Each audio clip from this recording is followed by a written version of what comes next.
Hi there, I am Hassan Saudin from the city of Atlanta. I would like to welcome you to another edition of African Broadcast. Our guest today is a Tanzanian-American who was born and raised in the city of Springfield, Massachusetts. He's a stand-up comic and also produces animated comedy by the name of Matumbilas, which is currently streaming on KweliTV, which is a Black-owned streaming network. Zul Manzi, welcome to the program. Thank you for having me. It's a pleasure to be here. Absolutely. To kick it off, just tell us a little bit about your story, about your history. Yeah, sure. Yeah. So I'm 23 years old, born and raised here in Springfield. My parents originally came from Tanzania. And so growing up, I've always had an interest in comedy. When I was in middle school, started to do little variety shows here and there in my middle school, doing some comedy skits and things of that nature. And then once I entered high school, when I was around 16 in my sophomore year, I performed stand-up for the first time. I told a joke about Miley Cyrus, which I guess worked very well for me. And from there, that kind of caught me the bug of doing stand-up. And then around like my junior year, started to go to my city's public access television station called Focus Springfield TV to produce my comedy sketches at the time, which weren't the best, but at the time I thought they were hits. And then when I became a senior in high school, I started to work at the public access TV station, doing contract work, doing different commentary for sports, doing camera work, which has helped me as far as the production side for TV production, doing work in the cameras, video editing, things of that nature. And then after graduating from high school, I attended Springfield Technical Community College and majored in digital media production to enhance my skills more in TV production, writing, script writing, and things of that nature. And so because of those, courses, that has helped me to produce my animated series, the Matumbilas. And so once I graduated from STCC, that just gave me more time to do more stand-up. I started going out to Manhattan a lot and started going to different cities in Connecticut and different places around Massachusetts doing stand-up, open mics, and then eventually started getting booked to to different shows and different comedy clubs and things of that nature. And then since this pandemic, comedy as far as stand-up has dwindled down tremendously. So I've just been putting most of my time and energy into my comedy series, the Matumbilas. And then once I started putting it out, they started to get interest from the series from different streaming platforms and TV broadcasting stations. And that's just pretty much what I've been doing since this pandemic. Just been working on the Matumbilas. So yeah, that's a little bit about me, I guess. Okay, very interesting. Let me play a very quick clip on a stand-up performance that you did previously, and then we'll talk about it. Sure. Give me 1 second, please.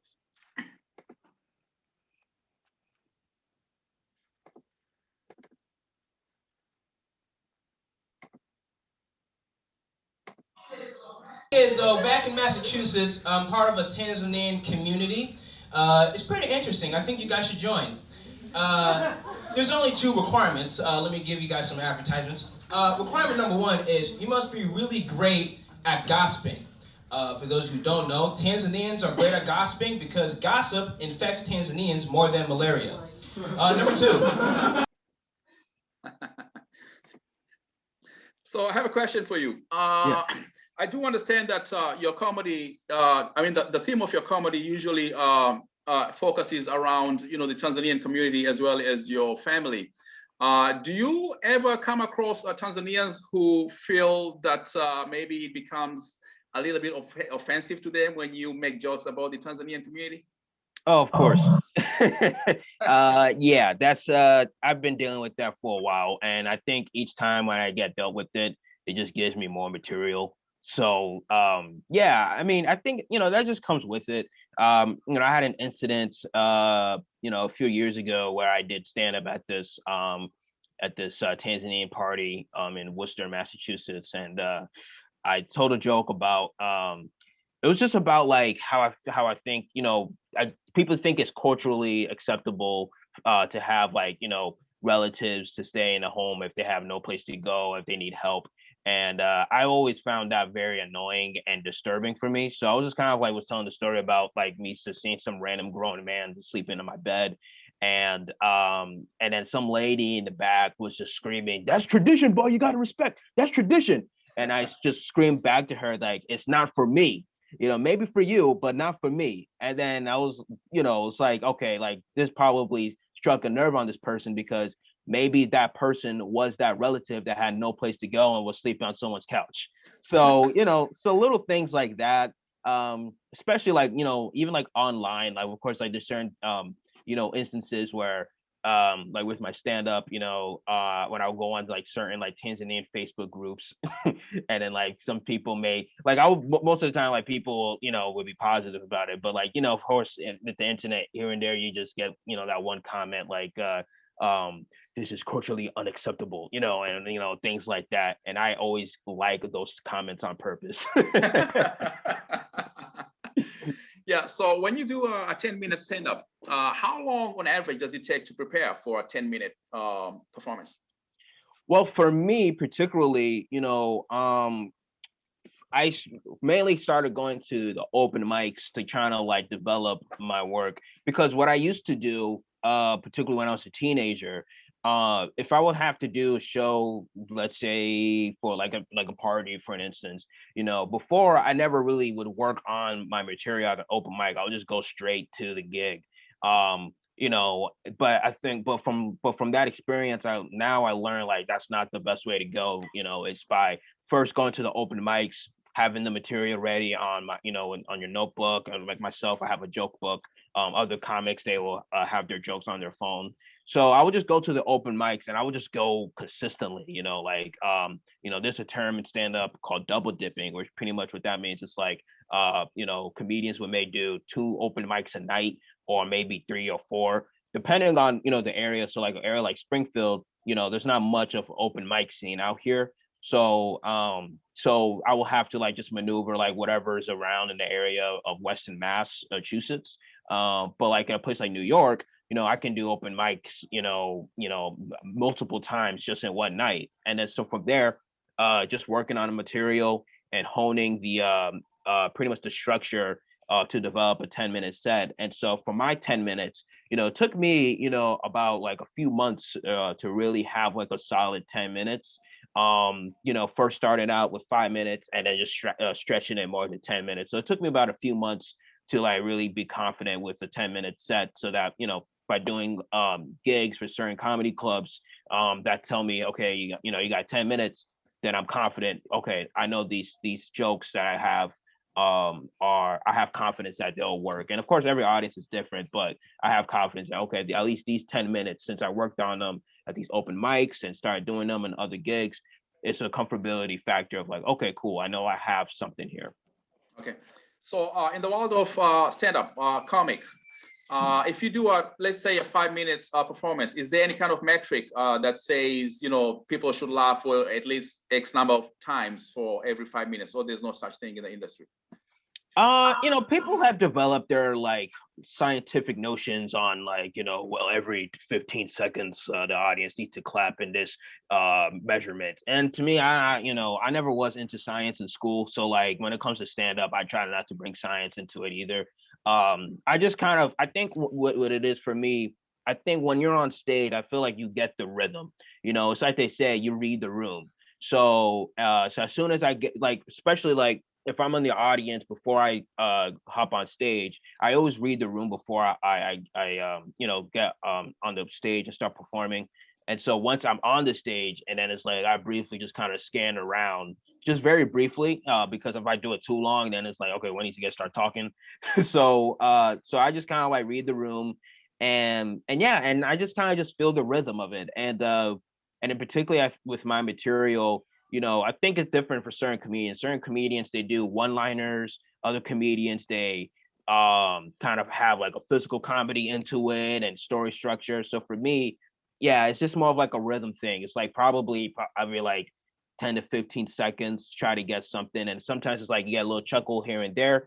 but while you're doing the setup, but the punchline is where, where that main laugh comes in. So yeah, so I kind of like just feel it out, feel the rhythm, see how it goes, or a bomb. Yeah. And what kind of demographics would normally form the bulk of your audience? Yeah, I've performed in front of like many people. So like at first, it's like going to Tanzanian parties here and there, but then like once I graduated from school, I just started just going to the comedy clubs, which really like was different for me, obviously, just like, since my material is such a specific niche. So going to like a place like New York, there's a large just so much diversity out there. And so yeah, perform in front of everybody, all different type of races, religions, sexual orientations and whatnot. Because I think at the end of the day, even though my materials is like specific, funny is funny at the end of the day, so people will, as long that is how I look at it, is like as long as it's funny, people are gonna laugh. And so yeah, so I kind of like just perform in front of all different kinds of people. I think the most outrageous for me was when I did a random show at a pizza shop in East Hartford, Connecticut, and the audience was literally six old white women were my audience, and I had 10 minutes, and it was like, all right, well, this is an interesting gigs, but let's see how this goes. And surprisingly enough, it was actually one of my best sets. Like I didn't expect, the six elderly white women to understand my jokes about 50 Cent, but I guess they did. Okay. And how do you develop? How do you come up with the idea that something could potentially be funny? Yeah, I pretty much just write on my notebook. I'm an observant type of person, so when I just walk around and go outside and just go to the parks or go to the malls, or if I go to the party, like certain parties, anytime like I'm just like in some type of environment, I'm just like always observing my surroundings. And then yeah, and then I would just, if I have my phone on me, I'll just write, if I have thinking of something, I just put on my phone on my notes, or when I come back home, I just write it down. And yeah, it's just pretty much just day-to-day life, things of that nature, things that's just surrounded by me. Do you think anybody can be trained to be a comedian, or is that something that's genetic? I think it's like a mixture. I think for the most part, I feel like, people, if you're just naturally funny, you're just naturally funny. Like, I have certain people in my family who are just naturally funny. But then when it comes to like the training part, I think the training comes just with, like, I think it's different with like with stand-up and with improv. So like with stand-up, I believe the training is you, the training is you going to the comedy clubs and working on your material, the structure, and it definitely takes time to find your voice, and I'm still, finding my voice as well. So it's definitely like just with you, just going to the comedy clubs and honing your craft and just being consistent with it, and to develop a structure, and then being around with other comedians as well that can also give you pointers, and I've definitely had that experience, going to certain comedy clubs and having people who are maybe 10-year veterans, I speak to, and give me some little advice here and there about structure and things of that nature. And then with improv, improv is definitely more with training, because a lot of people think like they can just do improv because it's just like you're just making stuff up and that's it, but there's definitely like a certain structure. So I took a improv intensive training in Manhattan at this theater called Magnet, and there's definitely a way to go about it rather than just like, okay, I'm just gonna make stuff up while I'm just in this scene. It's like, you're supposed to be compatible with your partner in a scene in improv, whereas with stand up you're solo. So yeah, so it's definitely a mixture, but I think if you already have the natural comedic talent with you, with the training on top of that, then I think you're golden. Okay, sounds good. Yeah. So I understand that you currently produce the animated series, the Matumbilas, and which is currently being which is streaming on KweliTV. So before we get into a few questions regarding that program, let me just play a short trailer so that our viewers can see what it's all about. One moment, please.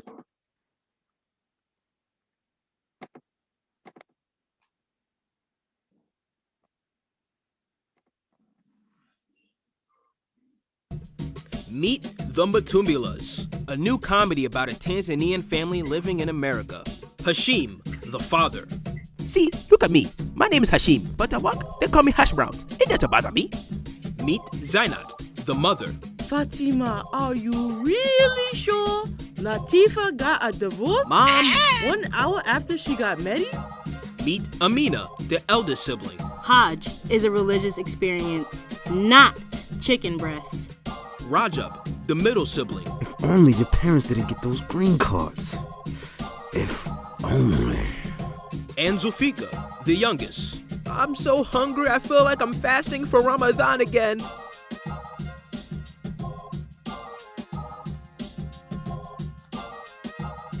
Find your haraka and take the picture. Yeah, so Zul, looking at that video, I am definitely hearing, different accents, including your parents' accents. Do they help you out with voiceover, or do you use some kind of a software to imitate those voices?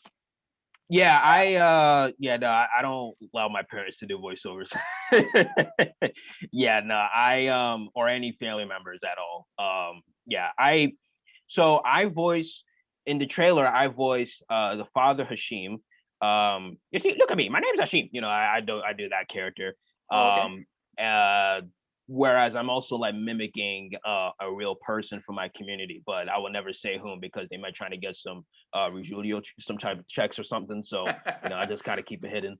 And then the character Zulfika, is pretty much me mimicking my voice when I was like 12 years old. And then the other cast members, Zainat, the mother, and Amina, the sister, is voiced by an actress named Samadi Hernandez, who I attended Stick with. She's a phenomenal actress. I worked with her in other productions as well. And when I started working on the Batumbilas, I was like, hey, she'll be a good, fit for these characters because she's really good at doing voices and putting herself into characters. And the brother Rajab is voiced by Chris Yates, whom I've worked with Chris for like over 5 years in various projects. And I knew that he's like a good voice over actor as well, who can voice Rajab. And also in the cartoon series, he voices another character by the name of Juma Pintu, who is one of my favorite characters because he's literally me, like I'm mimicking somebody from my Tanzanian community as well. And he does a good job at like just putting himself in those characters.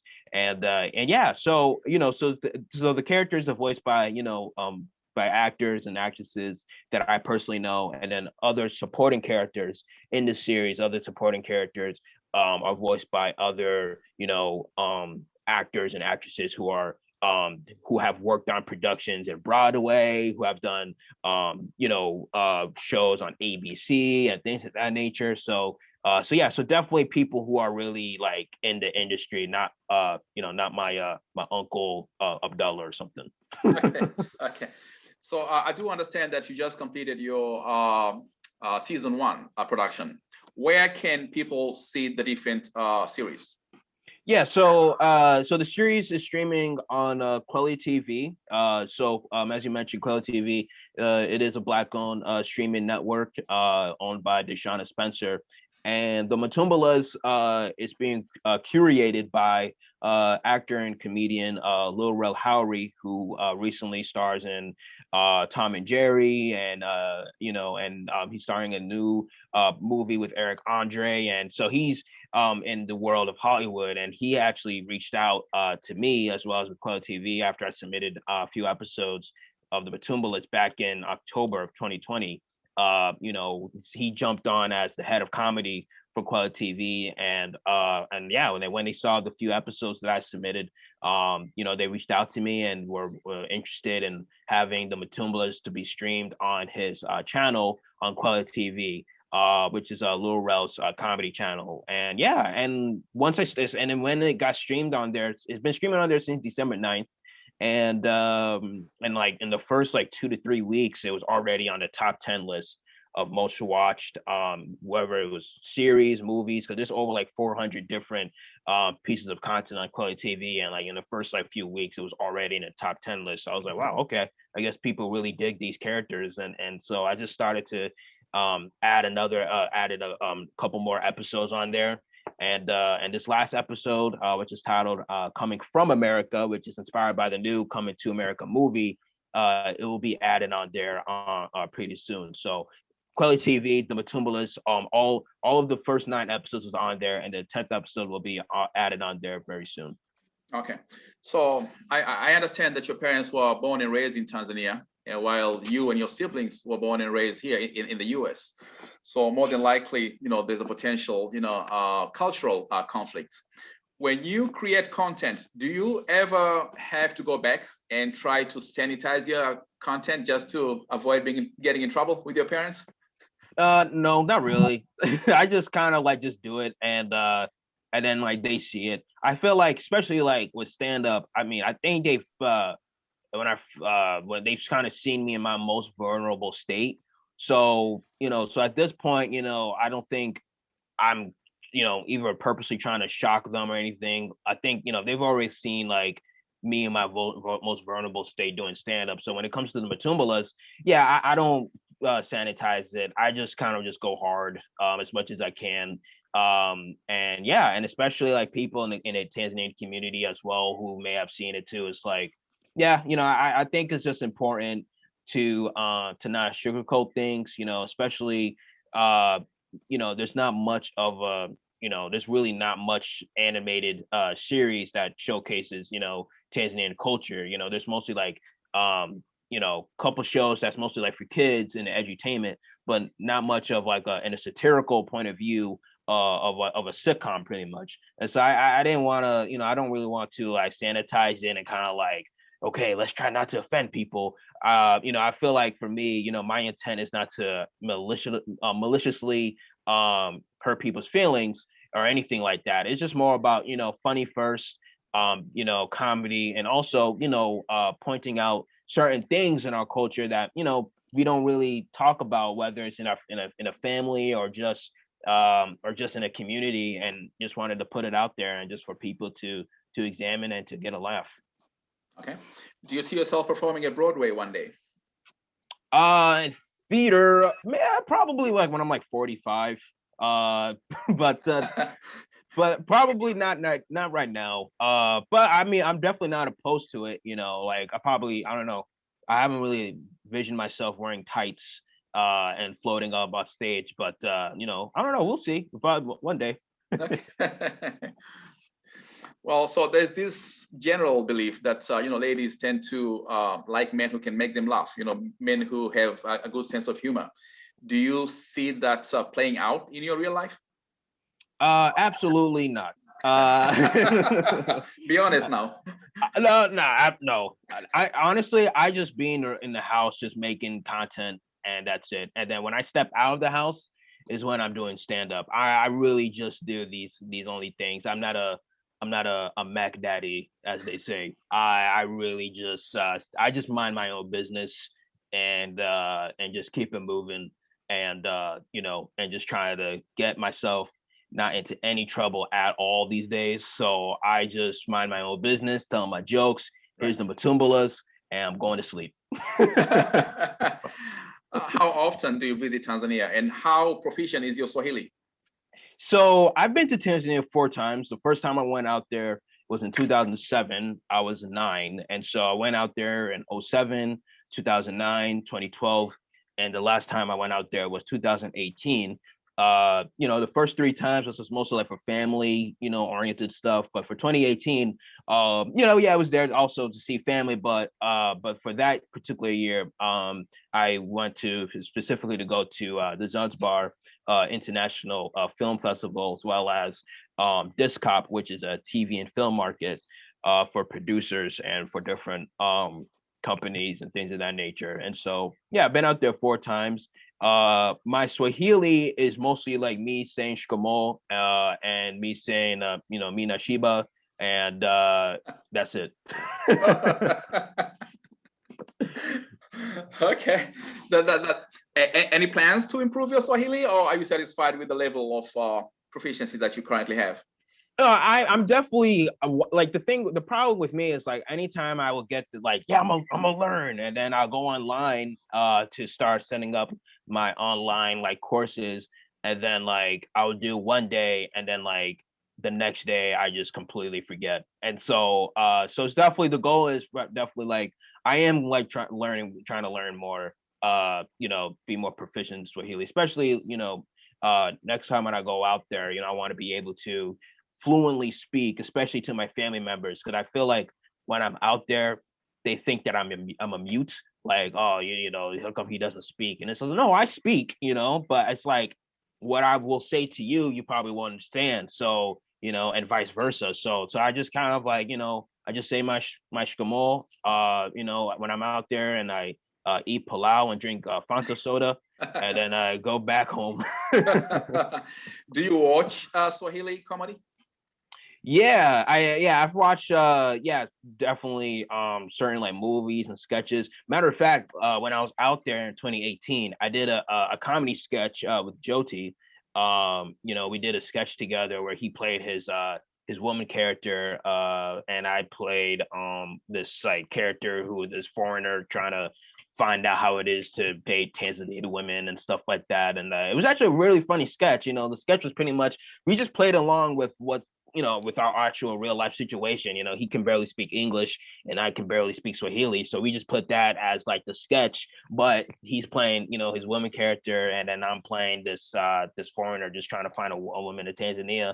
And it was actually a really good sketch on his YouTube channel. It's called Cheza Kingit, and you know, it got over like 2 million views on his YouTube channel.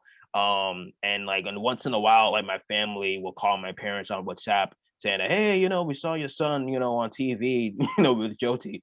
And you know, and I was like, oh, all right, that's cool. So yeah, it's so I did that. And yeah, just also checking out, especially now in Tanzania, particularly in Dar es Salaam, there's like a rising stand-up comedy circuit that's coming up now in the last like few years. And so I've been meeting a few like comedians, stand-up comedians virtually. And I'm definitely planning the next time I go out to Tanzania to check out the comedy clubs, particularly like Punchline, and just check out the stand-up energy out there since it's so new. And I'm just looking forward to seeing the talent and just collaborating. And any comedians, and this is from anywhere, it could be from anywhere, any comedians that you consider to be your role models? I would say as far as like comedians that I'm inspired or influenced by, as far as like their comedic approach, you know, Keenan Ivory Wayans, you know, and Larry David. Pretty much those were like the two like main ones. Like of course, like Eddie Murphy has influenced me, and Bill Cosby and Chappelle.